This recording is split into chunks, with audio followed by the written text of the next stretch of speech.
আমাদের একটা ছাগল আছে, আমাদের মধ্যে একটা ছাগল আছে, এটা তো হবে আনে করবো সামনে তো শুরু মানে কবে ছাগল কালকেই যেতে হবে।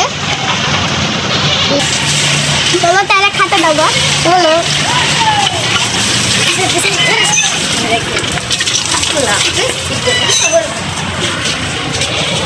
চলো তাহলে হাঁটি হাঁটি দেখে নিয়ে নিয়ে খাবো। চলো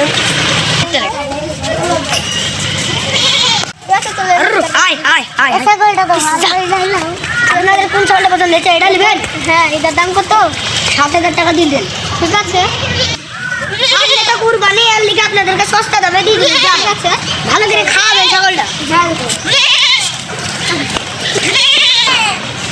চল চল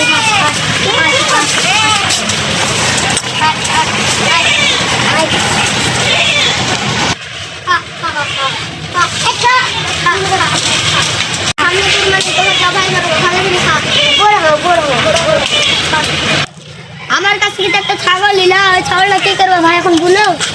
আমি কুরবানি দেবো, কুরবানি ভালো করে খাওয়া ছাগলটাকে। ঠিক আছে, বড় করবা তাহলে মাংস বেশি বেশি পাবো। হ্যাঁ, ভালো করে খাওয়াচ্ছি। যার যত করবেন ও আবার থাকতে কাছে থাকে তো এলি পালিয়ে আসতে পারে।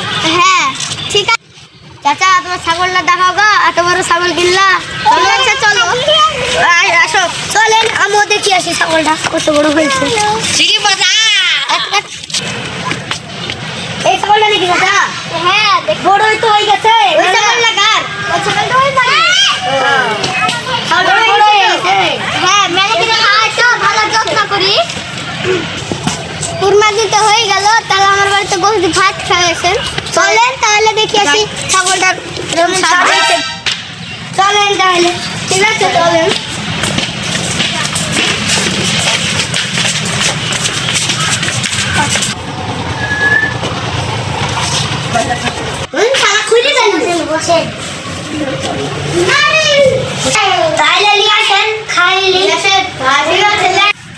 খাওয়া দাওয়া কিরকম হলো? ঠিক আছে চলেন, আর মাথা চলেন তাহলে গল্পটা করি। মাশাআল্লাহ, ছাগলের গোশতটা খুবই সুস্বাদু হয়েছে। কি খাওয়াইছিলেন ভাই? মেলা কিছু খাইছিলাম।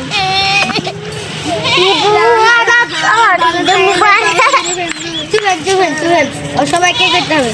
কুরআনে আছে কুরবানিতে কোনো কষ্ট করতে নেই, আল্লাহ বলেছেন কুরবানি দিতে।